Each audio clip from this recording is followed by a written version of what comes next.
There we go, let's get started. So, today for this first edition of the ADVCast, little bit different from usual. I'm not gonna cover tournament replays, but I'm actually gonna interview Hclatt, a very known ladder player in the ADV community, who's also shown some good success in ADV tournaments. And I'm now gonna join a call with him. And yeah, we'll just get right into it.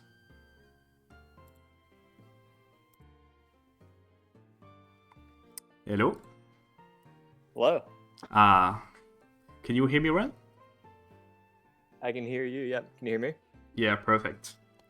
I should have set up I have put some music in the background, but it should be low enough.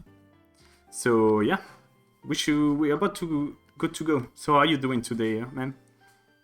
I'm doing all right. I'm actually I'm at work right now. Don't tell my boss, but I got a little break. So Okay. doing good and excited to hop on this call. How about you? I'm doing fine myself. I wrote in the morning and got to chill in the afternoon, and I'm gonna finish my day with you. All right. It's actually the first time we call, so hopefully everything goes right. Yeah, that's true. Yeah. So thanks a lot for accepting this proposition, by the way. It's gonna be a pleasure, I'm sure. I'm a big fan of you as a player, and I hope to discover more about like how you work, how it worked up there in your head. All right. Yeah, I appreciate you having me too. Yeah. Okay, so I suggest as a first question, can you give us, and even can you give me a little introduction about yourself as a person and as a player? Yeah, sure. Yeah, I'm just like a 23-year-old like American dude, as you can probably figure out just from my accent, lack thereof, or whatever. And I really just play Pokemon for the fun of it. I'm like a complete ADV Gen 3 OU, like one trick. Mm-hmm. And I spend most of my time on ladder, and I like playing the game. Yeah. So, yeah, sometimes that sort of takes me in a direction where I don't bring the best stuff in an effort to have more fun, but at the same time, I really like winning, and that's usually my goal. Yeah, man. Like you're sticking to the basics, but it's great. You didn't lose your way. Yeah, like about competitive Pokemon in general. How did you get started? How did you make the jump from playing the cartridge like everyone, and then starting playing the actual competitive part of the game? Yeah. Well, about that, I'm probably a huge outlier in this one, in that I didn't really play the cartridge games ever. Oh, you're one of those rare case. Yeah. So I like kind of found like Pokemon Showdown just because a couple of my friends in like high school who did play the cartridge games a lot were just like on it, and they just they said something along the lines of like, "Hey, Hclatt, I bet you can't beat us in this game." I'm like, It's Pokemon, come on! It isn't just like the entire game figuring out the biggest damage move and just clicking it, which is that's a philosophy I kind of hold. Yeah, it didn't really change. Yeah, but yeah, I sort of got into it that way. Eventually, I started beating them, and I sort of like had that as just a thing to do in like study breaks or whatever. I guess some point after that, after I guess just like trolling enough people on ladder, Callus like just randomly out of the blue sends me a PM on Showdown, and I knew his name as like the guy who has an ADV YouTube channel, and he basically says like, "Yeah, you kind of know how to play, but your teams are just garbage. Want me to show you what's up?" I was like, "Yeah," and I guess the rest is history. Wait, okay, so I get how you started playing on Showdown directly, but how did you find yourself playing ADV then? Because that's usually not the generation people start playing when they discover the simulator like you did. Yeah, I think it was just because my the friends who first showed me happened to, for whatever reason, play ADV or think it was the best gen. Probably just like nostalgia from liking Emerald, but no, I don't really have any real tie to it. It's just like the one I learned, and I just haven't really bothered to learn the other one. And you did still play like Ruby Sapphire or Emerald in the past? I for about a month or so decided I wanted to branch out to other generations. So I played a couple like Pokemon Perfect tours of RBY. Mm-hmm. I was actually alright at it. I beat a couple big names, mostly just by like clicking the ice moves. So But just like in won a ADV, couple actually, games. just like in ADV for you. Yeah, exactly. Yeah, just I fish for hacks. That's I how you see, win I the see. game. Okay. And I of course made my SPL debut in DPP as well, Yeah, yeah, yeah. as you may know. So I'm You're a definitely bit of a one of multi-degenerate. you're definitely one of the outliers there. Like I know very few people who started playing like you did, just starting on Showdown. You know? Yeah, I'm sure I'm a weird one there. Yeah, I don't know like why anybody would ever go to Showdown if they didn't like Yeah. I actually play know the hard game. one person who never played a Pokemon cartridge before, and he started directly with competitive on Showdown. Huh. I don't know how like you decide to go about that, but I mean, good for you and good for us because I mean, I'm glad to have. I'm not sucking you up right now, but I just really like your philosophy about the game in general. I'm sure we get about that later in the interview. And I like the way you have your very own vision of the game, and it shows through your teams and your play. So yeah, big fan. Appreciate it. And so now we got how you got started in the game, but how did you get to the level you currently are? Because for the people who don't know, Hclatt regularly tops the ladder in ADV with pretty much anything he wants at this point, and he's shown some good success in tournament, notably in the last Kalos Invitational and even in the last SPL. So yeah, how did you get better? Yeah, I guess good question. I guess the first thing is I play a lot and I kind of ladder all the time, and I think like when you play a bunch, you just naturally improve the game Mm-hmm. by figuring out like why you lose and then what you can do about it. And then of course when I first like got to Pokemon Perfect, I kind of lucked out in joining a team tour and connecting with a couple of people who ended up being really good resources for me to learn from. Can you Um, name them? Can you name yeah, the drop ones some of I'm those? thinking of here would be like Kurtz, Ibidum, Eden. Oh yeah, yeah. Some So recognizable I think name for sure. I teamed with Ibidum and Eden, or no, Kurtz and Eden originally, and then like Ibidum's famous team post Mm-hmm. came out around that time too. Very So those good are all post. really good things to learn from. Such a good race. So I've reread it recently when it got like undeleted on PP. Yeah, Because it yeah. So I reread it all, and I think like it really still stand up to the time. It even gave me some ideas for the current metagame. So yeah, I became a pioneer of ADV. totally. Yeah, he was way ahead of his time at that point too. Mm-hmm. He's also famously quite inspired linear for his first Kalos Invitational win. Yeah, totally.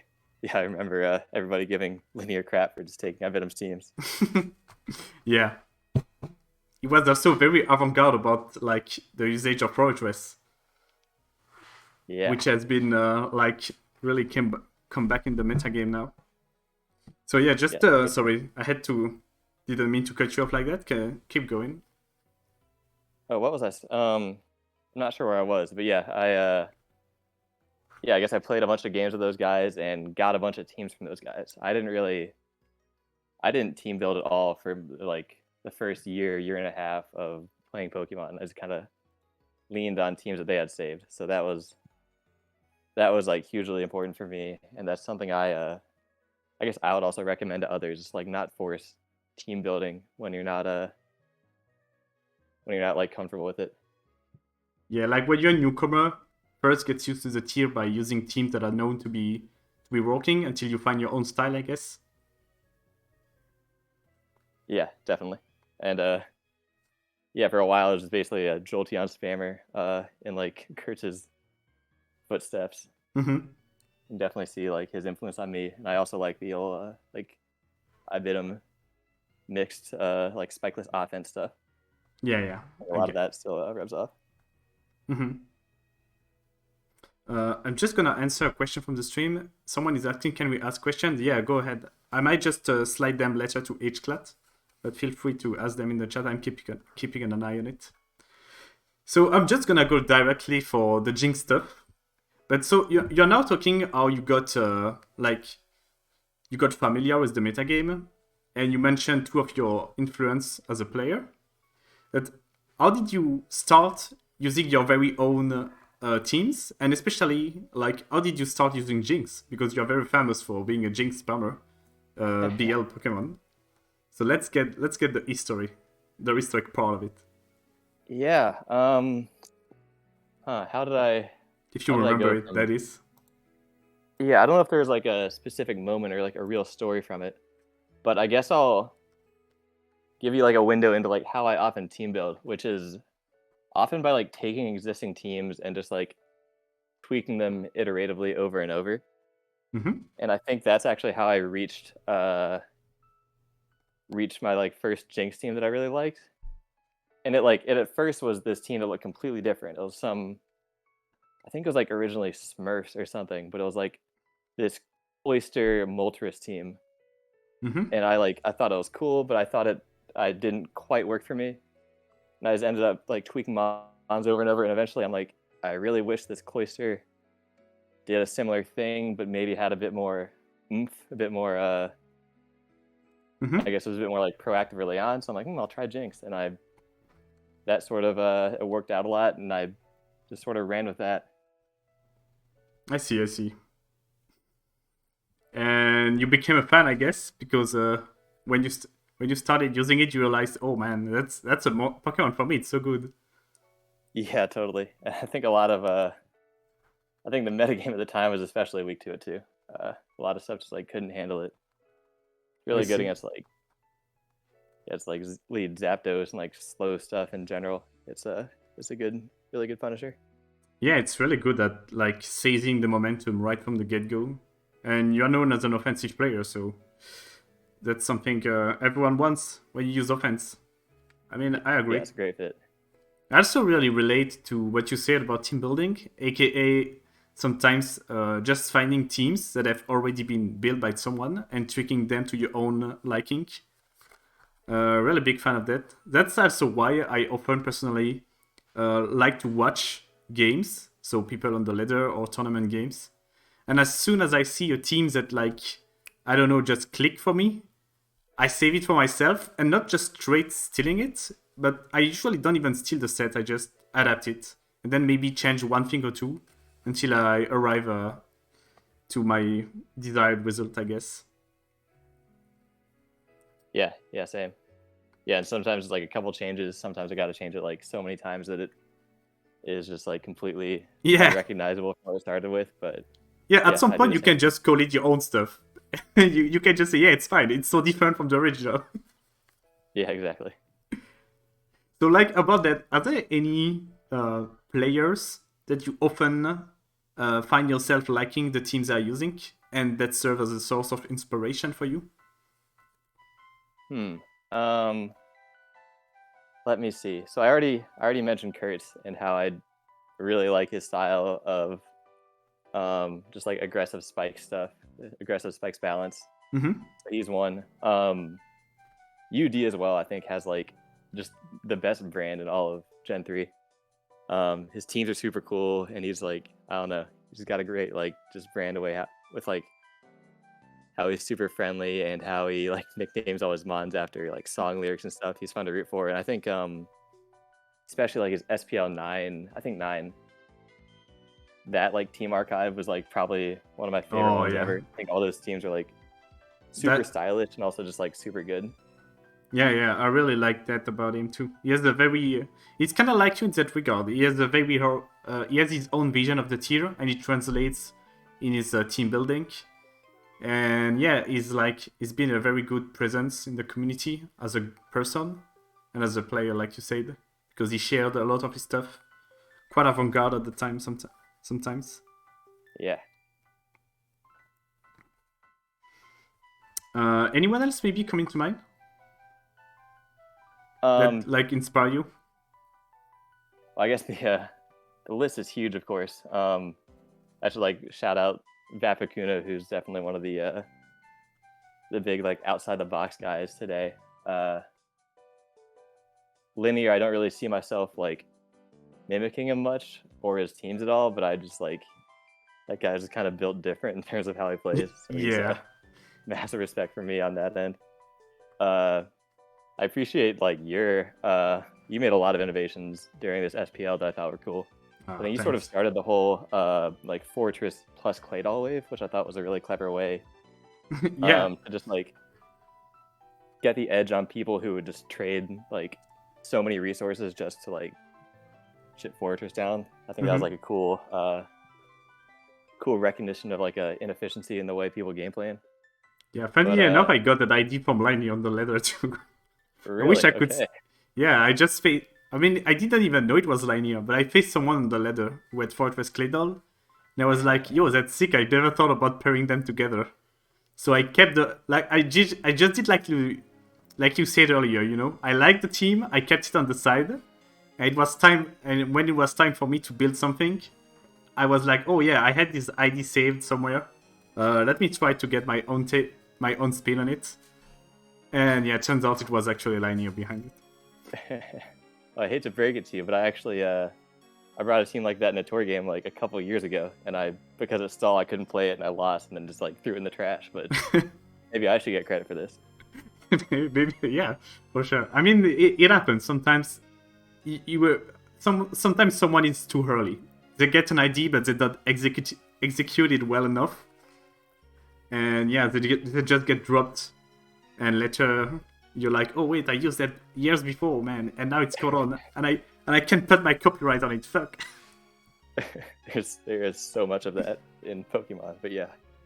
So it's like even I have some I have had some offensive ideas for myself, and sometimes I share them with Altina, who is apparently like pretty close to you when it comes to team building, and he's like, oh yeah, Hclatt used that 5 years ago, and I'm like, oh well, fuck. I probably didn't make it work 5 years ago, but I tried it. Yeah. It's funny what you said about Lanier, because I have so much respect for the guy as a player. Obviously, like, he needs no introduction, but I just can't replicate his team building and even his playstyle. It's just so unique. I don't see myself in it. Yeah, I totally agree. So I got a question for you from someone on Twitch who was asking, what are your favorite Pokemon to use, and like in general, not competitively speaking, maybe design or for whatever reason. Oh, well, they came to the wrong guy for non-competitive stuff. Let's see, favorite one to use. God, if I said Skarmory, though, actually no, it's right now for Gen 3, it's just like physical Tyranitar, which, okay, I know it's a super basic answer to just say I like using the one S tier mon in the game. Mm-hmm. But I guess something I've been doing with it is just like recognizing that on a lot of like balanced teams, the Tyranitar is just there for the stand. That means that you can just like use it as like recklessly and haphazardly as you want, and just like click the most absurd buttons with it, because it doesn't really matter if you get punished. So I just love just like using Tyranitar and clicking just Rock Slide every single turn, no matter what's in, stuff like that.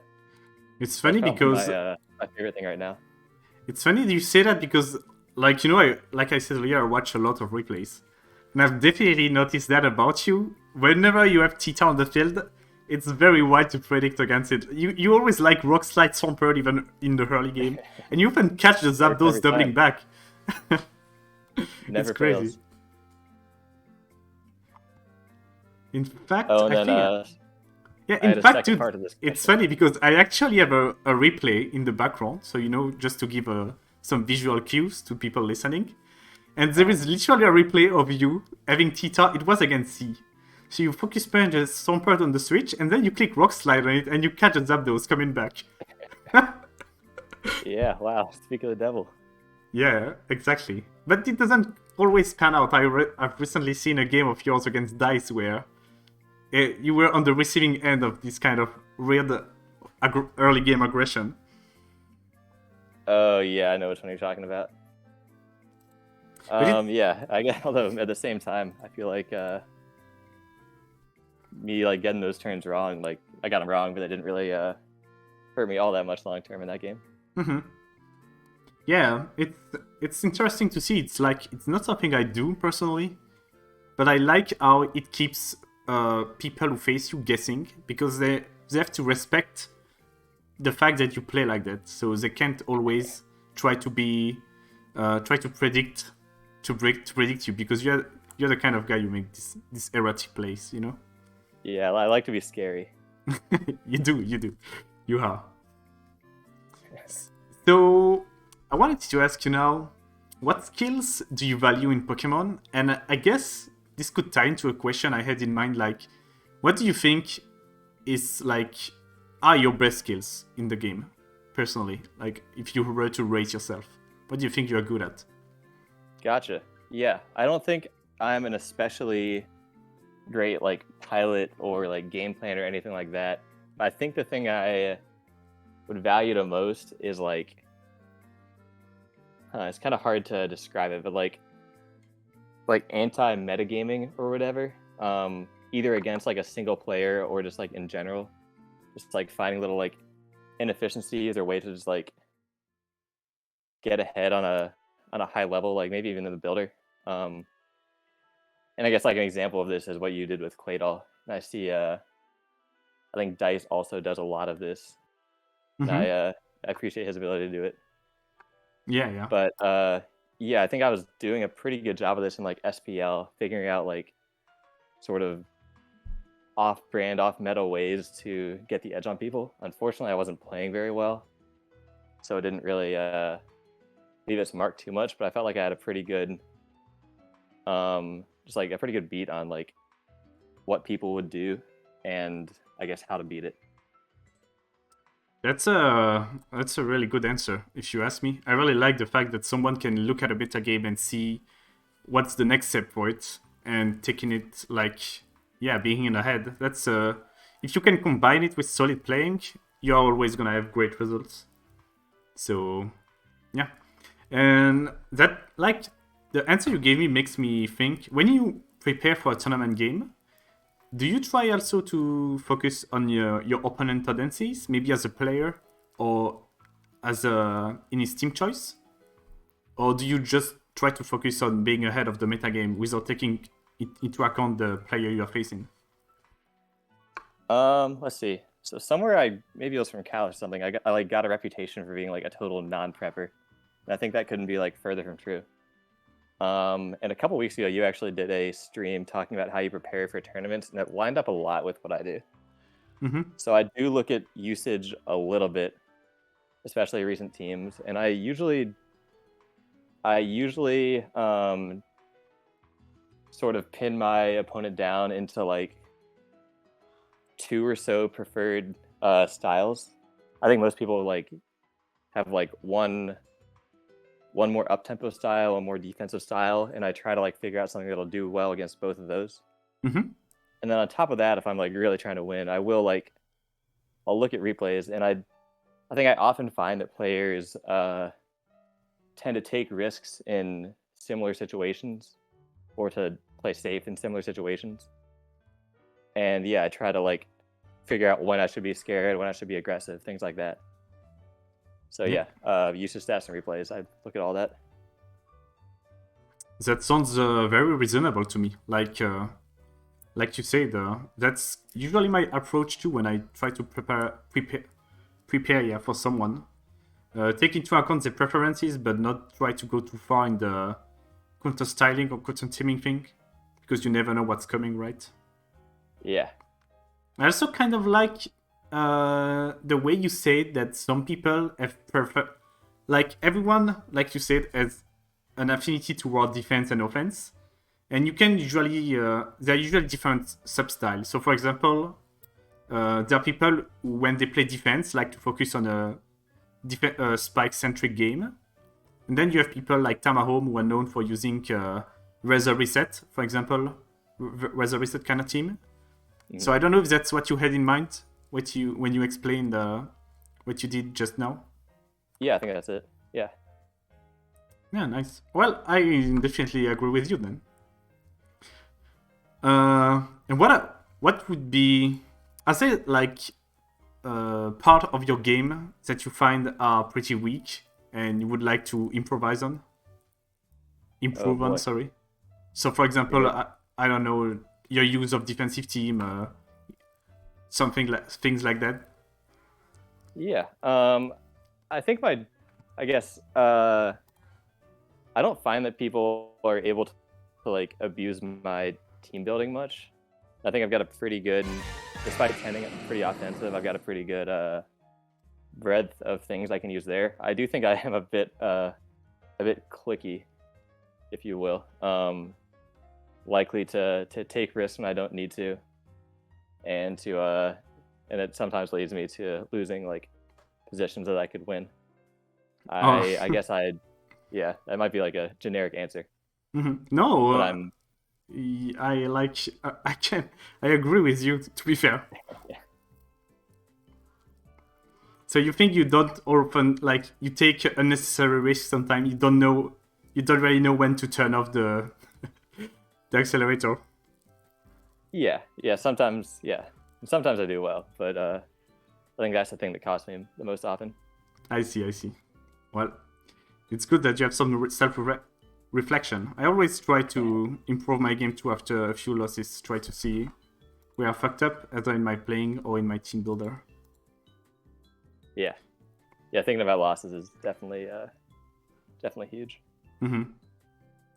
Another question I would like to ask you: are there any events that you look forward to in the competitive landscape in general? Like, yeah, I think that's pretty straightforward. It's a question actually. Yeah. Let's see. I actually see myself taking a bit of a Pokemon break in the short term, but I very much anticipate coming back for this next Kalos invite. I feel like that's just kind of the peak of the Pokemon season, at least for ADV players like me. So I'm very excited for that. And I think this next ADV Cup, I've never really tried in that tournament, and I'm sort of curious to see how far I could go. So I think those are the two things on I guess on the horizon for me, Pokemon wise. Yeah, I gotta say, Kalos has created a really good thing with this invitational. The fact that it comes back every year and the level stays at the very highest. It's really an event everyone is looking forward to now. Not even the ADV players only, but you can even tell that most of the competitive landscape on Smogon look forward this event. So Yeah, it's really cool that we have that for us in the community. Totally. I remember in the first edition of the tournament, I wasn't particularly interested in it. I thought it was mostly about smaller tournaments to me. But now the tournament has got a reputation where every good ADV player is invited and try the best. So I don't know about you, but I don't when I play the invitational, I don't care about the money, but I care about the street cred, the credentials. The fact that you can say, oh yeah, I went far in this tournament where every ADV players try out and try to innovate, that's cool. I don't know if that's what motivates you, or if you are also about the money. Yeah, I'm with you there. No, the money's icing on top. Like it's, as you said, it's like such a hard tournament. It's kind of tough to go in expecting to make money, but yeah, sort of testing yourself against like the best people in the game, and it's really cool because like the best players, and it's the best players who also like really want to win it too. Yeah. It's not just like a bunch of people screwing around. So yeah, I totally agree. Yeah. Well, that's cool. I feel like that's honestly, I'm not sure, but I feel like I can speak for almost everyone too. Most ATV player care more about the credentials than the money you can get from the tournament. Yeah, I think that's probably true. It's also pretty. Say, oh, sorry. After Go ahead. having made like probably $1,000+ from it at this point, but. Oh yeah, I mean it's also pretty cool. Like it gives people who join the tier, or who at least are trying to get better. It gives them incentive, just being chosen as a player. Yeah, that was a big one for me, totally. Especially, I started tours around when the first one happened, so it was super cool to see. I guess the combo of Linear and I bid them win the whole thing. Like basically, it's just like a ladder who doesn't go on Smogon. That was really cool for me to see back then too. Yeah, totally. Well, it's pretty good that you mentioned the ladder because I wanted to transition about that.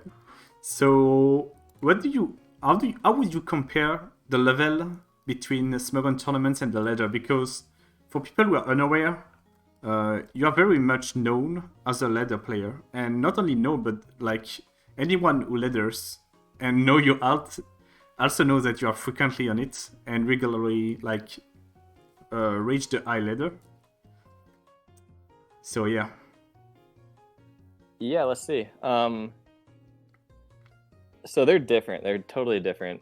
I don't want to say like one's like higher level than the other or anything like that. Like players are players, good players are good players. And I get pretty frustrated when I see people like say things like, "Oh, that's a ladder tactic. It won't work in tours and stuff like that." That's just BS.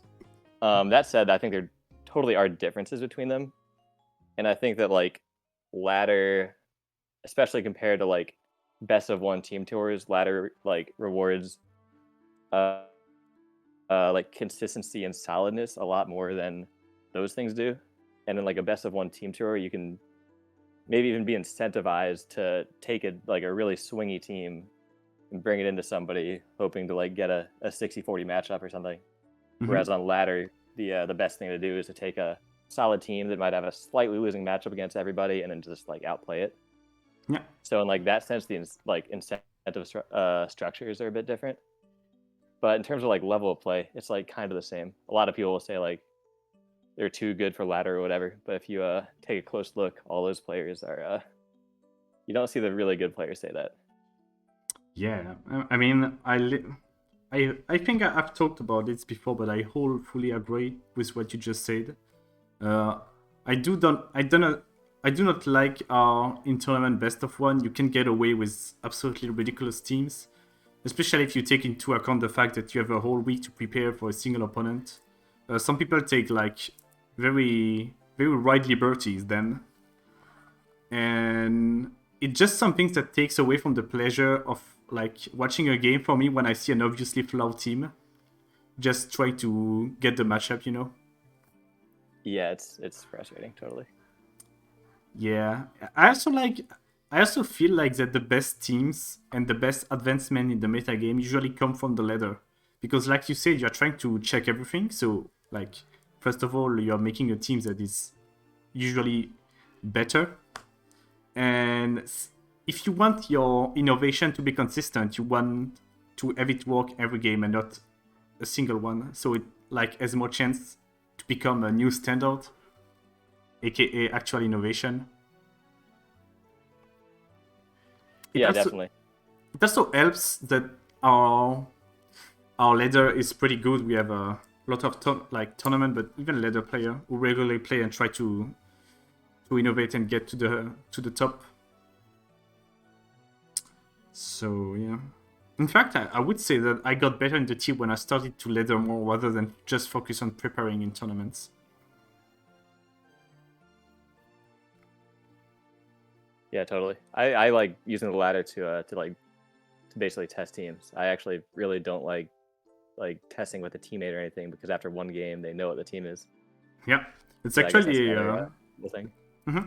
I agree with you. That's an advice I found myself giving during this SPL. I feel like testing on the ladder is much better because, well, first of all, your opponent doesn't know the team. Because even if your teammate is trying to play without knowing your team, it just I feel like it's a subconscious thing, you know? Yeah, for sure.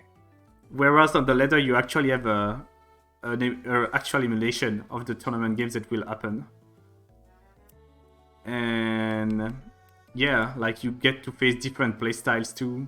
You're also facing people, if you're behind the hull, that don't know how you are playing. And that's also something that subconsciously play when you face a team partner. Yeah. Yeah, definitely. Totally agree with you there. Testing a ladder is more... is better, in my opinion.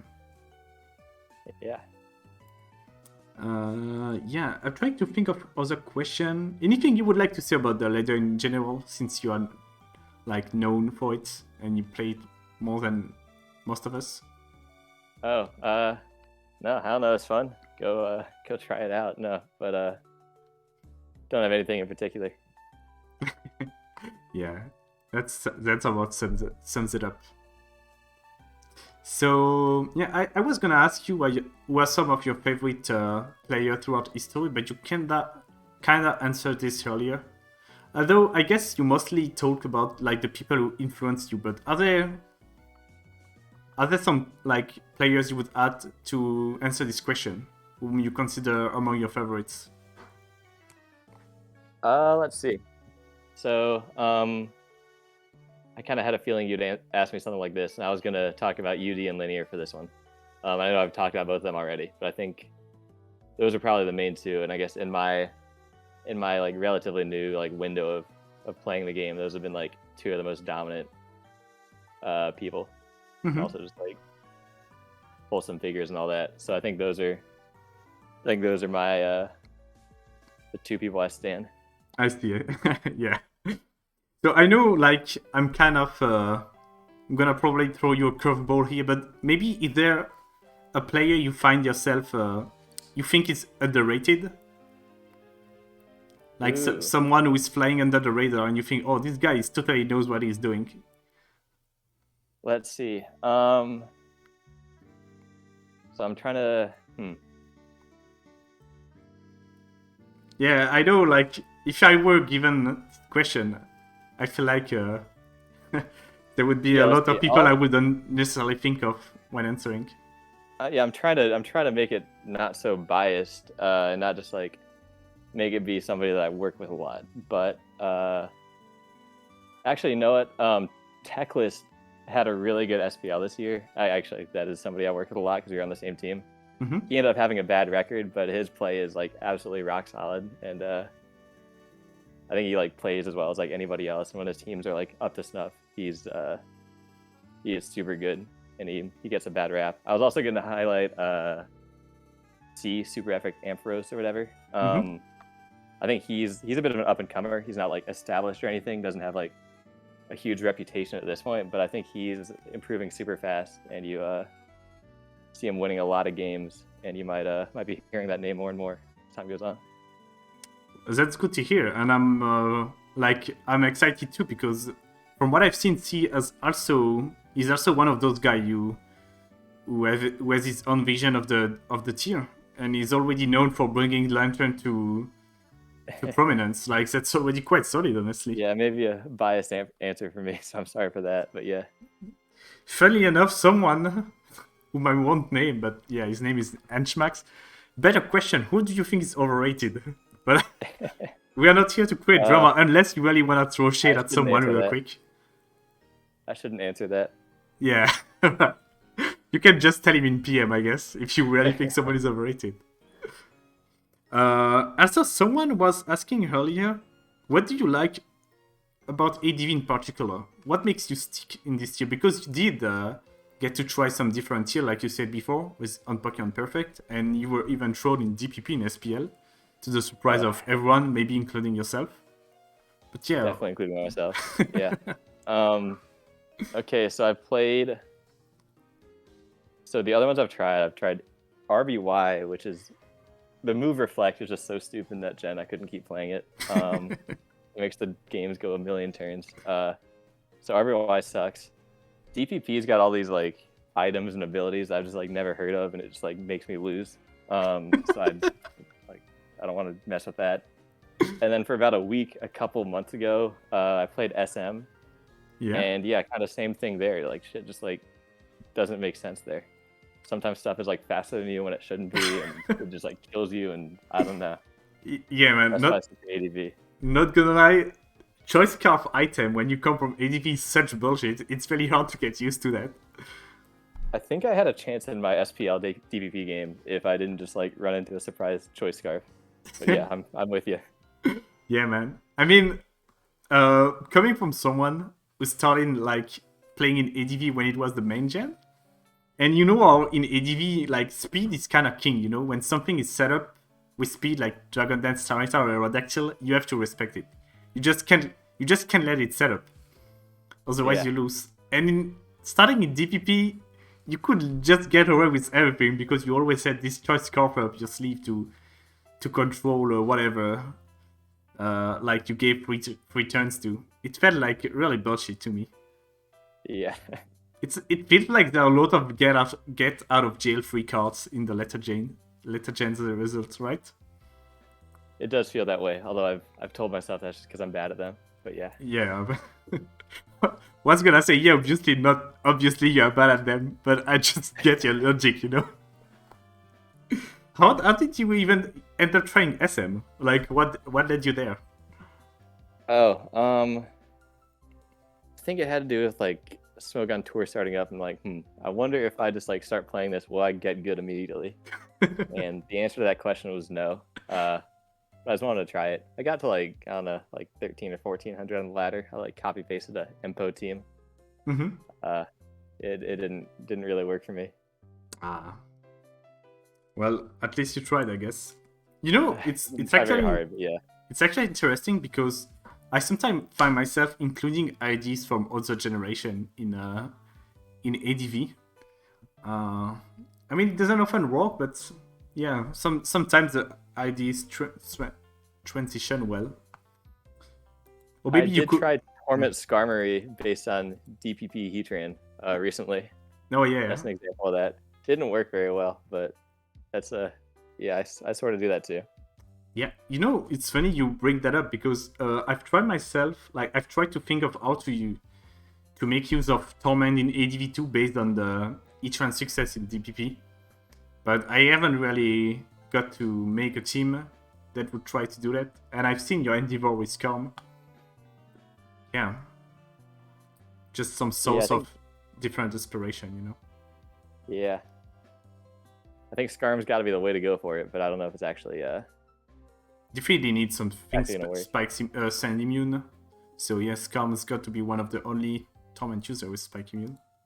Yeah, I just think that Skarm can like get something done with a free turn a lot more than like pretty much anything else, and it doesn't need to move slot. So that's why I think it's the answer. Well, just in case Torment Skarm ever take off, we'll have proof that you were the first one who tried it. Heard it right here. This shit is fucking videotaped right now. You can claim the royalties in a few years. Oh yeah.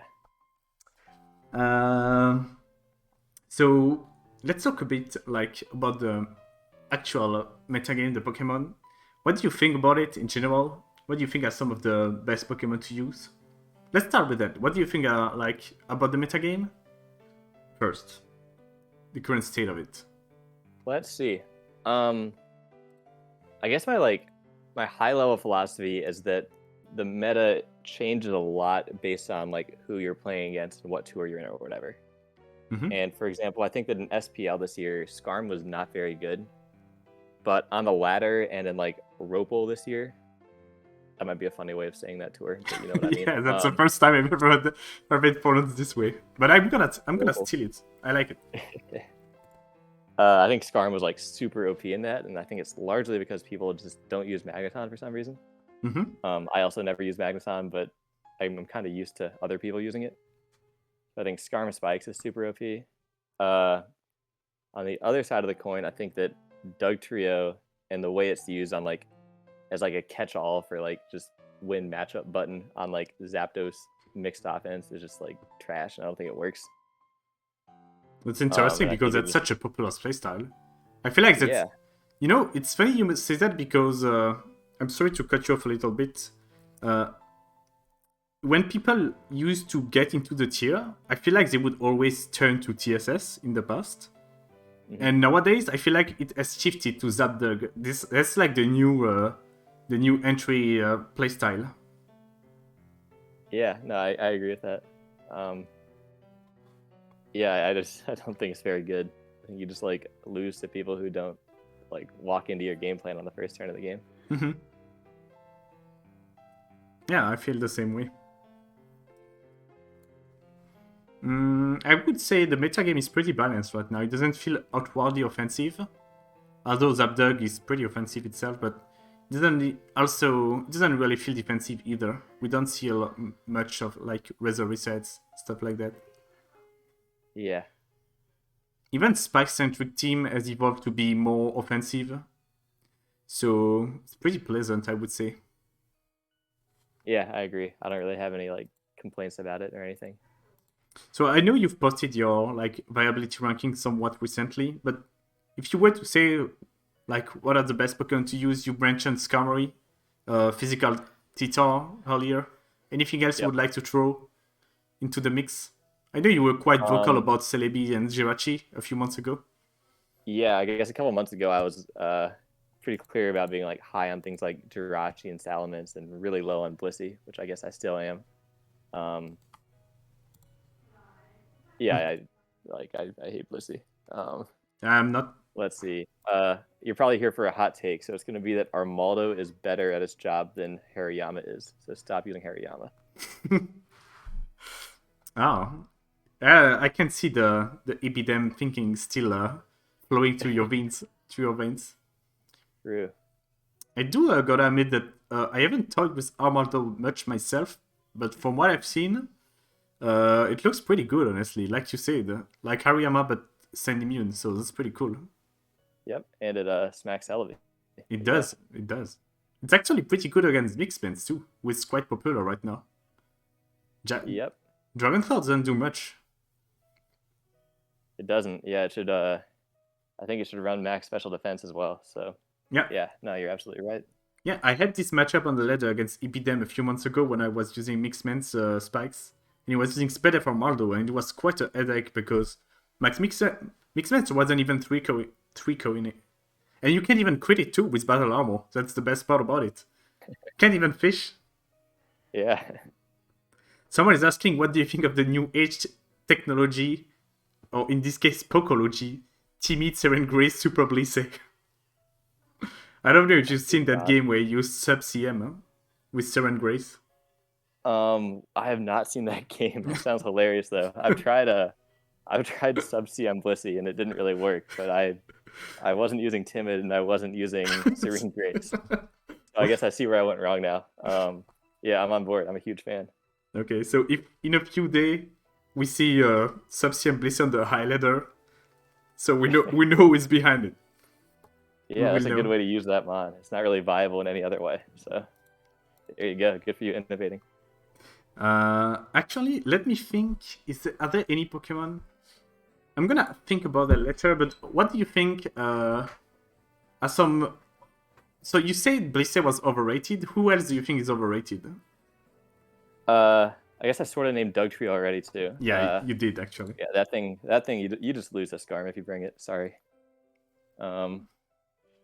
Let's see. Those are the two real overrated ones. I'm pretty famous for hating Milotic and for hating Magneton. But everybody else just randomly got so low on Magneton that I don't even like feel that way anymore. I think people need to use it more. And Milotic, I think, is garbage unless you've got like something that removes items, like Armaldo. Yeah, man. So I'm not all that low on those guys. Oh, Suicune is terrible. That's one thing. That thing, it just doesn't work. I agree with you. I'm coming around about Crocune right now, though. I've tried some Crocune recently. It feels quite good, but not in defensive team. I kind of like it in offense where you can clear the field early and have a late game where Suicune kind of shines because you removed a lot of the answer. Yeah, I can get behind that. Yeah, I think I can get behind that. Yeah. Kind of how Asta would use it when he was first coming out with that like max special attack one. He would always use it on like man, the up tempo stuff. Yeah. Something I've liked using recently alongside Crocune is like Curse Snorlax, because Curse Snorlax always brings up the Metagross, especially if you have Earthquake and they boom on it. So by removing Metagross, you pretty much open Suicune because they do not have the boom option for later. Yeah, that's true. I do agree with you though. I really dislike defensive Suicune, and even the offensive one kind of suck against Blissey and shit like that. Yeah. Zapdos always ruining your day by outspeeding and offensively checking you. Yeah, you get walled by Lantern. The walled by Lantern too. That's the worst. Yeah, you never want that. Anything else you think is overrated? I mean, Yeah. basically pretty much every bulky waters and his own Swampert, I guess. Or Lantern. Yeah. No, I don't think so. Let's see. No, Cloister's underrated, by the way. I should say that as well. Okay, so I was actually gonna ask you who you think is underrated. So you already bring up Cloister. Yeah, it's Cloister, and it's because everybody uses it wrong. Everybody in the game right now takes Cloister and maxes its speed for no reason. And in doing that, you get no bulk. And what you also do is you outspeed Skarm, and that means that when it toxics you and spam spikes and you spam spin, it means that you die with a layer on the field. On the other hand, if you take a minus speed nature and jack up your defenses, you stop sucking as a Pokemon, and you keep spikes off the field, and you'll be a lot happier with it. So I guess that's my insight to why Cloister is not as bad as everybody else says. I like what you're saying too, because I did mention it in my recent viability ranking post, and I feel like Rapid Spin is due for a comeback on Cloister over the typical Surf Ice Beam coverage. It's not like you're trying to spin often, but just spinning once gives you so much breathing room in an offense in the mid game to avoid slowly crumbling against TSS. Really like that about Cloister too. Yeah, especially when people just like don't bring Gengar a lot of the time. That's true. And I feel like even if they have Gengar, you can kind of abuse that, because if they want to preserve their one spike, they have to throw Gengar at the end of the day, as you die to Toxic, and that's a free Pursuit Tyranitar on the field if you have one. So you That's can... true. Someone is asking... I remember BKC mentioning Cloister having to run very specific speed EVs to be effective, but I might be wrong. What are your opinion? I think Hclatt just tried to say that that's pretty much old school at this point, and you have to go back to slow to be more consistent. Pretty much. I think BKC recently said that you have to like speed tie Breloom with Cloister. Yeah, he did say that. Something like that. He did say. Oh, sorry. Keep going. Sorry. I just think it should go in the other direction. But yeah, I think that was his take on that. Yeah, I feel like I kind of agree with him too. I feel like the speed tier that Breloom and Cloister reach with max timid is quite important to get. So either you go max and try to get as many speed ties or outspeed as possible, or you go slow like you said yourself. Get more bulk, get that clutch spin when you can. Yeah. Anything else you think is underrated besides Cloister? Let's see. Just like all the guys that nobody uses anymore, but which I guess is Jolteon, Flygon, Magneton, all the ons. Those guys are all still fine, and people should go back to using them. But nothing too specific. Funny enough, Sadlicious was just asking right now, we need some Flygon takes. Do you still stand by Andio Quick Attack? Andio HCLAT? Do you think like defensive Flygon is due for a comeback, or even maybe offensive? I think Flygon's two best sets are Rest and Endure Salic. Funny enough, that's Rest is good. Rest just destroys Grass Zapdos, Asterachi, and Moltres, which can be super valuable. And then I guess I've probably talked enough about Endure Salic on like Discord and whatever. But yeah, speed control is great. It's funny you mentioned those two sets, because I feel like I've used Flygon twice over the past year or two, and it was exactly those two sets too. Either on the Superman team with Rest, or it was on Celebi Pass with Andio HCLAT. Yeah, that's how you do it. Yeah. Sadly, he's probably gonna highlight what he calls Rainbow Flygon or something like that with like HP Ice and Giga Drain or something. Oh yeah, that dicey set, yeah. Is that Dice's? Yeah, I'm not sold on that one. Me neither, honestly. But I'm not sold on Flygon in general. What was I gonna say? Yeah, I think Jolteon is pretty good too. It's just that there are more matchups nowadays because of Claydol spot in the metagame where you have to be very precise on your prediction and very aggro in general. Yeah. Like You need to Kurtz start using can the do move Bite on Jolteon, by the way. it. That Wait, thing, I'm not even joking. That thing's good. bite HP grass or Yep. so wait, And where do you use wave it in the for? last spot, so you paraflinch everything. Pressure on Celebi and like flinching Claydol done in a pinch. Yeah. And you like mid ground Gengar and stuff. It's I think honestly probably the best Jolteon right now. I would have to try it. I'm not gonna lie, I would have a hard time like trying to fit in because I feel like Jolteon. Personally, when I use Jolteon, I already have a tough time deciding between the last two moves because I like all of Balance Blast, T-Wave, Roar, and even sometimes Wish. So yeah, Yeah, they're all good. But I guess I've never really thought about Bite before. In fact, what do you think about Tickle Jolteon? Because someone is asking what you think about Tickle? it. Yeah. What does that move do? I don't know what that think does. that answers the question, but it lowers the attack I and don't think defense about stat. it. It drops the special defense stat. No, it drops attack and defense. I feel like that doesn't do anything. Sorry. Have you seen McMeghan's Jolteon team that he's been using quite a bit recently? I've probably seen it, but I just don't know which one you're talking about. It goes Zapdos, Doug, Jolteon, Sampert. I think there is a Ludicolo too. Oh, yeah. There is yeah. no spikes, that's what I remember. And he uses it as Okay. like a pseudo special wall that Baton pass around for momentum. Yeah, that's a cool idea. I've never really used Jolteon without spikes. I was gonna, if he had spikes, I was gonna criticize the use of Doug Trio and tell him he was gonna be too spikes weak with that. But no, that sounds like a cool team, Mm-hmm. and I think Jolteon's probably a good fit there. Yeah, I've tried it myself too on physical offense just because it's a nice offensive check to Stormy, who's otherwise cleave through the steam. And you have that fast wish for the wish sack mechanic to bring back something like Mance or Snorlax to life. Yeah. Just now I'm gonna ask that later. Actually, I was gonna ask if you think something is broken, but I'm gonna keep that for later.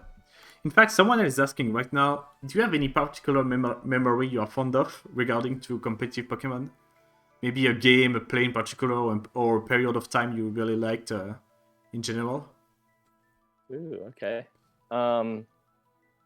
Let's see. So the first time I got invited to the Callus's tournament, I won my first two sets, and I think that was super fun. The first game I played was against M Dragon, who was like the defending runner-up and like a huge name and everything, and I won using my own team. That's So sick. that felt pretty huge for me. I proceeded to get like just absolutely washed after those two sets and just lost. But I think that would be a big highlight for me. And I guess this SPL was the first one that I played with like any type of like continuity. So even though I didn't do all that well, it was fun to get out there and win a couple games and use my teams and give Teclis some of my teams. Oh yeah, I forgot to mention that earlier when you brought up Teclis being underrated. Definitely agree with you. He's like the definition of the record, not telling the whole story, because he got so unlucky in all his games. That guy's cursed. Yep. I've put a game in the background, by the way, and it's you using assist pass against Java. Oh god. I got real unlucky. Spoiler. I got real unlucky in this one. Yeah, real lucky or unlucky? Unlike, well, I shouldn't spoil it. He gets a freaking I yeah, I'm at the part where the Scammo is beating the Mawile because of Body Slam power. Yep. Yeah. Right. I choked the game also. Okay. It's probably a bad one to showcase. So a question I wanted to ask you personally. So I'm a big fan of seeing underused, and I mean not the actual tier, but just Pokemon that are not used often in ADV games, and you're probably like the person who brings the most BL and UU Pokemon to success either on the ladder or in tournaments. And yeah, my question is, how do you make those work usually? How do you find the right spot for them? Is it like you trying to use them, or maybe you are at a point in your team building when you're like, okay, I need a very specific set of skills that only a BL is gonna get me? I think it's usually the latter. I'm trying to think of the main ones I use. So let's see. I've used Aggron recently, which actually I think is pretty good. Yeah. And yeah, that thing like specifically fits as like a rock resist that pressures Skarmory and Gengar. Mm-hmm. And like other things don't really do as well there. So like that's a case where it just fits that spot. Jynx is an example of one that I often plug into places where I kind of want to Regice, but also like would rather keep momentum, and I'm too scared of letting in, say, like a Metagross or something like big and scary. Mm-hmm. I guess Regice is pretty bad anyway, but that's like usually how I end up using Jynx. Yeah, Armaldo I use when I decide that I don't want a Hariyama, but would otherwise use one. But yeah, usually it's usually I don't go out there like I want to build with freaking Pikachu. Okay, well, bad example because I do try to build with Pikachu. I don't want to build with like Magikarp or whatever and just do it. Usually it's filling a role for a reason. That's actually interesting, and I feel like that's the best way to get consistent viability out of a BL or U Pokemon. I really like it actually. It really takes a good understanding of the metagame to pull it off like this. Are there any Pokemon you feel like? So we know, for example, that you've tried Lantern quite a bit, and you've reached the conclusion that it's quite good and deserve more merits. Are there other underused Pokemon that you feel like are in the same spot as Lantern that deserve more outlook for the community from the community? Let's see. It's probably the ones I've been talking about already, like Aggron and Armaldo. Mm-hmm. Scizor unfortunately is pretty surprise reliant, and you need an opponent who doesn't know that you're going to click Endure. Mm-hmm. So I don't think that actually works too well unless you're baton passing with it. Mm-hmm. Yeah, those ones I've named are I think good examples. All the Sceptile stuff recently has been interesting. I don't think I've ever seen it win, but it's got a bunch of good moves and it's really fast. So I feel like it can work, even though I've never seen it work. I haven't seen it myself because up my sleeve. Astamaritos always ladder like without spectators, but I know he's taken Sceptile quite high on the ladder. Yeah, I'm sure Asa could do it. Yeah. So you know what? I'm actually gonna ask you about 3 underused Pokemon that I've seen you try. And I wanted to ask how do you feel about them now that you've actually tried them. So the first one is Camerupt. Do you think it can be consistent or nah? Not really feeling it. I think it's pretty tight. I don't think it can be consistent. I think it's usable.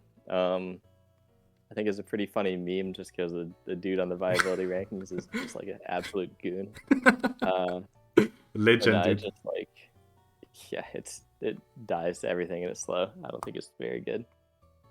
I see. If Gengar comes back and gets like really popular, then that might change. I see. It's not too good. I want to try it myself. I want to try the set. I mean, that's the annoying part too, because I had thought about this set a while ago, and now DICE went ahead and used it in a tournament game, and it gonna looks like I'm copying DICE. But I wanted to try a Flamethrower Toxic Protect Boom, no EQ. Because it's kind of like, Toxic Fire coverage is pretty good, as we see on Jirachi, but you have Starfire here, so it kind of... And you have the Camerupt Resist, obviously, plus Protect in Sand for recovery. So yeah, it's kind of like... It's like Markov's Flareon, but with Boom instead of Wish. Yeah. I think it's a good idea. And, like, not dying to stand, so pretty neat. Yeah. How about Slaking? Because we saw you slacking recently. Oh, true. I think it's actually pretty good, just because nobody uses Gengar. My guide to Slaking is to only click normal type moves, no matter what. And yeah, you just you use some other guys with it. it's a good dry pass recipient as well. I think it's probably the best like dry pass recipient in the game, and its like defense stat is so good that you can just like kind of get some utility out of it, like just switching it in on like scary Pokemon and living. Yeah, I did And see a then game recently where Slagging saved you from getting struck by +2 Tyrant, I think. Soaked that Rock Slide with ease. yeah, it's nuts. And then the recoil self KO mechanics can be really good as well. You're right. Like double edging yourself to death, so you don't have to like risk the Truant turn. So I think Slaking is actually, until people start using Gengar again, is pretty good. Do you use Hyper Beam on it? On the team that you saw, no. So what do you use then? Double Edge, Shadow Ball still or not? Yeah, Double Edge, Shadow Ball, Earthquake, and Fury swipes to cheese substitute users. That's so good. I killed a Jynx with it on ladder at one point. I love it. Fury Sword, I would have never guessed this. I tried looking in the past. I just went with Brick Break because I wanted the OKO on Titar always. Yeah, that's a good call. But I think I was just too all in on clearing the path for Slacking, where I wasn't even running Shadow Ball. I was running Pursuit Support. But then it's too much condition for it to work, I feel. Yeah. Damn, the Fury Side, that's genius. I love it. How do you feel about Exeggutor? Because I've seen you use it too. Oh yeah, I haven't used that in a while, but I like to think that I started at that wave. I think it's good and it's got a lot of good moves. Its stats like aren't terrible. It's got Sleep, it's got Wish, and it's got Boom, which are like three of the each best of those moves. Individually are like the things that can make a BL good, and it's got all of them. Mm-hmm. And it's got a good special attack. I know, like I think Anti has been using like Wish Protect on it, which is cool. Yeah. But, yeah, I don't have like a single guide to like how to make it work, but I think it's good. When you use like Breloom or Venusaur, you usually want some help with Gengar, and Exeggutor doesn't need that as much. So you can use like a DD tar with it. True. But yeah, I think it's good. You know, recently, remember earlier when I told you that sometimes I talk about my IDs with Altina, and he's like, "Oh yeah, HCLAT tried that years ago." And recently I thought about Wish Boom on Egg because I feel like you can wish, and then you can boom to end the turn and always wish whatever you want. And he was like, "Oh yeah, HCLAT tried Yeah, it's that." like the only thing that can do that. Yeah, it's the only Pokemon that has this combination of move. Yeah, except for like Smeargle. But yeah, I think it's super good, and I tried to make a team with that. I didn't end up making it work, but I think that's a really good way to try to use it. I recommend everybody watching to go out and try that. Well, let's rev up the Exeggutor then. Yeah, I remember when you brought it to Cancer Undisputed in Carlos Semi. I didn't expect that at all. It was sick. Yeah, wish I won, but yeah. Man, we lost at the same stage of the tournament too.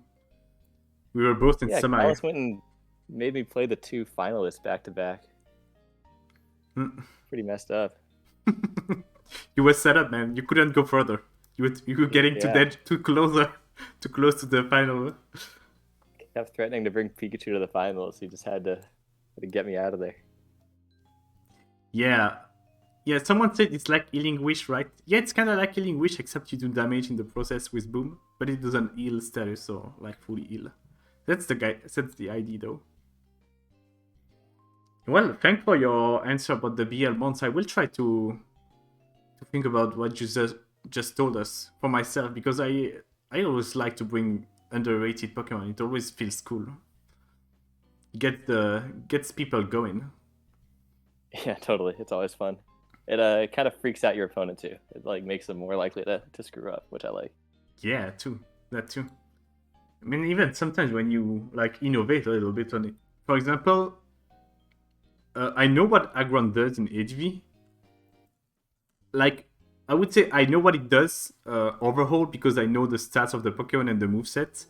But that doesn't mean that if I face one, I know what the set my opponent is gonna bring. So when I saw that you were using T-Wave on it, that's not something I would have expected, for example. So yeah, another prop of using underrated Pokemon like you did. Yeah, that thing's there because Skarm would try to drill peck it otherwise. So let's go back a little on a few controversial things that happened in ADV recently. How do you feel the Baton Pass situation was handled in general? Oh. Because Let's let's see. remind it, you were kind of the driving force behind the whole thing. Like, you actually brought Baton Pass to tournament. And as we've seen often on Smogon, you usually need some cheeks to be clapped in tournament for an action to be taken, because the ladder is never enough for people. So when you beat Marco P in SPL with Baton Pass effortlessly, suddenly everyone woke up and was like, oh yeah, we need to do something right now about Baton Pass. Yeah, I think you're kind of getting at how I felt, which is like, yo, we knew this was messed up for a while. I had to take this to finally get rid of it.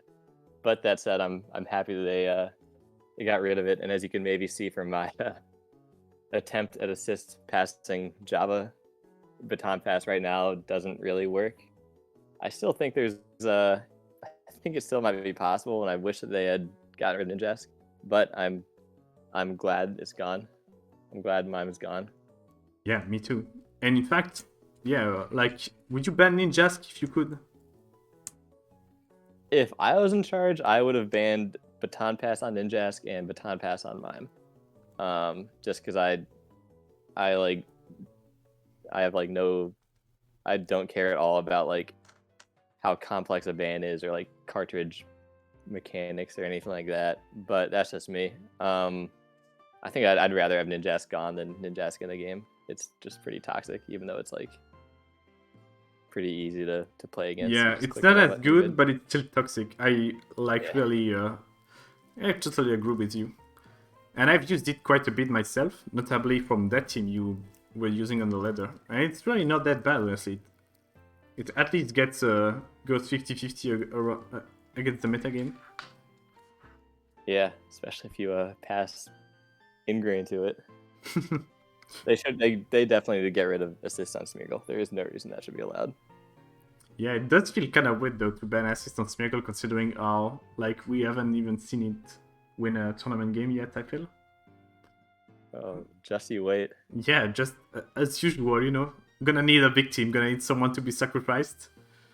Yeah, I'll bring it to Callus or something like that. Don't worry. And how do you feel about sleep? I mean, as a Jynx enthusiast, I'm guessing you wanna keep it around. Yeah, I think it's finally time for us to disagree. No, I've come around a bit to the people who think sleep should be gone, and I think they're totally right that it adds, I guess, 2 layers of randomness to the game, which is, I guess, in the accuracy of sleep moves, and then in the randomness of how long something sleeps. Mm-hmm. But I think that I think overall it's good for the game. First, it's like very constrained. I guess in that you can only sleep one thing at a time, so it's not like it doesn't just like single-handedly win a matchup the way that like Swords Dance Gligar or Full Pass could. Yeah, that's true. That's fair. I think it's also a more consistent. So like Sandvale and Baton Pass are just kind of cheese. And I think like sleep teams are a more consistent way of beating some super fast stuff. And like I'd just rather play a game where like like recover spam by Lodic and stuff like that is easier to beat. Mm-hmm. Honestly, So, yeah, if you ask me, I don't feel like ADV is trained for options to beat those kind of team. So I don't feel like sleep is the reason those fat team are kept in check. Although obviously sleep is like quite good against them. But it's I feel like it has the potential to be just as stupid against offense sometimes. So, you know. Yeah, I guess that's fair. I've been playing around with like creative ways of beating it, like putting sleep talk on random mons, stuff like that. Mm-hmm. I think that's fun. I will get behind if people want to ban the move Hypnosis and like the move Sing. I would 100% get behind that, because from a lot of what I hear is that people just get frustrated when they like outplay their opponent by making a clever sleep sacrifice and then Hypnosis misses. I feel like a lot of tilt comes from that, and I would be all for getting rid of that. That's one way to look at it that I know is quite present in the community, because I've talked with a few people about sleep, and It's not that common for people to tell me, yeah, I don't mind sleep in general, I just dislike the way contemplate doesn't often work because you try to sack something to it and then it misses from sleep powder or hypnosis. And you are... But when you think about it, like, even when you face spore, so the sleep is gonna work, but doesn't mean, like, it's still kind of prediction reliant, right? Because even if you try to sack something to sleep, it doesn't often work, and then sleep is back on the menu later. And in some situation, you just lost a Pokemon in the process. Like, we often see people sending Tyranitar on Breloom, and there is no guarantee that the Breloom is not gonna click Spore, I feel.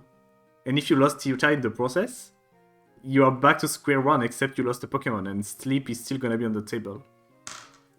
And, like, that's such a powerful tool, in my opinion. But, everyone know I'm against sleep at this point, and you've expressed your opinion.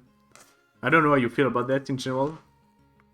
No, I agree with you. That it's very good for sure. And it's something that makes a lot of fringe mons usable, like a couple of the ones we've talked about already. So yeah, I totally agree that it's like a strong tool in a lot of games and could lead to like some pretty like snowbally interactions, like what you're talking about, where like your Tyranitar comes in for Spore and just gets clapped. So yeah, I'm with you there.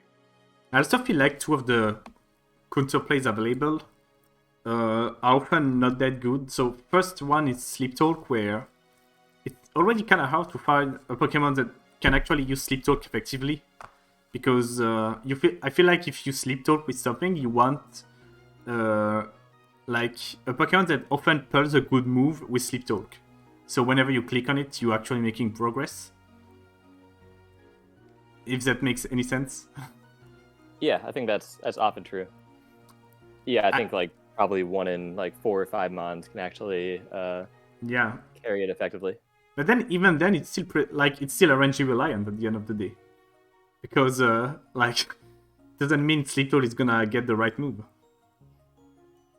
Yeah, yeah, I guess so. Although something like Breloom is just gonna click Focus Punch, get interrupted every time, regardless. But yeah. So another thing that I dislike about sleep sometimes is your best bet is just like staying in and trying to burn a few turns, and you're often relying on the fact that you're at worst gonna sleep 3 turns, because that's already quite excessive. But then you have this scenario when you just sleep 4 turns, and you just gave your opponent 4 turns in a game, which is already quite big, and sometimes that's the reason you lose too. Yeah, although I think that sounds like a scenario where you're either choosing not to deal with the mon that's in front of you, or you've already just like gotten put behind. I think it's kind of rare that you get forced into like taking a long sleep and you just lose from that. Yeah, you're right. Yeah, usually not something you want to risk, because obviously like giving 4 turns or even 3 turns is never good, but just sometimes feel like the most appropriate course of action. But yeah, we'll see about how that goes in the future. I'm still gonna campaign for it, Yeah, luckily it's not Gligar, and the broken guys can't set up, with the exception of Jynx. Do you think anything else like should be under the radar besides potential sleep and Ninjask? Anything you feel is a bit too good or a bit unhealthy for the tier? Oh, I feel like I had an answer for this at some point, but I can't think of what it is. I hate the move Recover and how it's immune to Refresh and has 32 PP. That's stupid as hell. But whatever. What else? I don't think there's anything else that's too bad. No qualms with strapping whatsoever? What do you say? No qualms with strapping whatsoever? I think trapping's fine. I don't think it's especially good, at least in this current meta. And I think that if it was gone, a lot of stuff would just become nuts. Yeah. So I think trapping is a good thing. I see no reason there should be a freeze clause. Like, that's like, if you get 2 things frozen, that just sucks. I think that shouldn't happen. So I guess that's one thing. Wait, I'm not sure I'm following you. So you're saying that there should be a freeze clause? Yeah, there should be a free. Like, yeah, I don't know why anybody wouldn't want a freeze clause. I agree with you. Like, I know it happens rarely, but why do you even want to risk having a game going down the drain when this happens? Yeah. In Yeah, I agree fact, with that. like, to give you some insight from the council, I guess, I've even seen Indisputed bringing, like, banning freeze altogether. I mean, not banning, but just removing freeze from the game because, in his opinion, it doesn't bring anything interesting. Yeah, I think. Yeah, I'm trying to think if it would make stuff like Celebi and Milotic too good if those things were gone. But yeah, I think that would probably be a net good. Yeah. Freeze is just like it's everything that you don't like about sleep, but worse. Yeah, exactly. It's just completely stupid. It just derails game for no reason. You Yeah. can't even play around it, usually. Like, it's not... Yeah. You can play around sleep, but you don't switch into ice move and play around potentially getting frozen. Yeah, you gotta just bring ice types, I guess. Just bring camera ups. Alright, then. Okay, honestly, I feel like this is my final question. Unless something else comes to mind, or if some people drop a few in the chat. Oh, it makes Endeavor Perth much more interesting. Sleep, freeze been around, that's true. That And actually Perth, is true. and Perth is the Blissey king would, at getting freezes. yeah, Blissey would beat, or a lot of stuff would just beat it for free if freeze is gone, just because like spamming recover moves beats it. Or maybe even That's actually a Celebi. good point. Like, Yeah. Celebi is a notorious freeze target. Yeah. Wanted to ask you, are there any advice you would give to someone trying to get better at ADV? Yeah, sure. I guess there's like some generic stuff that we've touched on, which is like think about your losses and why you lose and try to not blame stuff out of your control. But I think my spicier one is just to not be like too respectful to anybody. Don't go into games thinking that like your opponent is like too good. There's no like secret sauce that the good players have that like allows them to beat you and stuff like that. Oftentimes I'll have somebody who's like getting ready to play me say something like, "Oh gosh, I'm playing Hclatt. I got to prepare something good." And when I hear that, I kind of feel like I've already won. So yeah, don't be too respectful, I guess. That's my main thing. Yeah, man, I actually agree with you too. Once again, I remember that was one of my leitmotiv when I started playing on Smogon, because some people had like this aura around them that they were respected, and I was like, they have the same option as I do, so I can beat them. I can beat them. They don't have a cheat code, you know? Yeah, totally. I know how to win games. The fact that I'm facing someone who is like known to be good or random, it doesn't really matter at the end of the day. Yeah, people aren't actually all that good. Yeah, it's better to focus on what you can do rather than how to stop your opponent, I feel. Yeah, for sure. Anything else you would like to say? Like Not in about how to particular. get better? I think that's the main thing. Yeah, play a lot, hit the ladder, stuff like that. That's all generic, and you can probably figure that out for yourselves. But no, I really appreciate you having me on the show and asking me all these questions. Yeah, I'm man. surprised how much we agree on everything other than sleep. It's gonna come around, don't worry. I give it two more years, but by 2024 it's gonna be bad. That's my prediction. Actually, someone just asked, what do you think about Recover Medicham? Recover Metagame.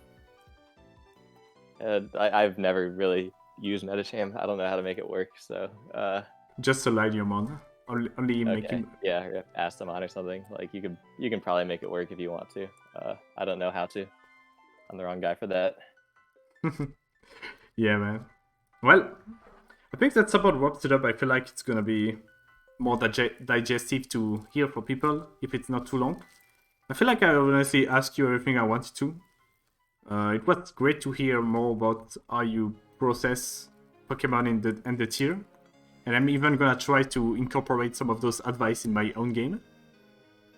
So yeah. thanks for taking the time to be here, man. It was great. Yeah, of course. It was fun. Thank you. Glad to hear. Well, I'm gonna probably drop you here then. And thanks again for your time. Have a good evening and catch you around on Discord, I guess. Sounds good. You too. Alright. See you, man. See ya. And that's about it. I was glad to interview Hclatt here. Very good player with this. I really advise for people to watch his games, honestly, in general, if you want to learn about ADV and how to get better and how to have your own vision of the game. I know it's a word I use a lot often, but it's quite important in my opinion. I try to have more people interviewed in the future. Gonna try to hit a few friends and see what I can do. And I think that's gonna wrap it up for this ADVcast. Thanks for coming, guys. See you around next week. Yeah, this is going on YouTube. This is gonna be re-uploaded. So thanks for coming. Have a good evening. See you around. Until next time. See ya.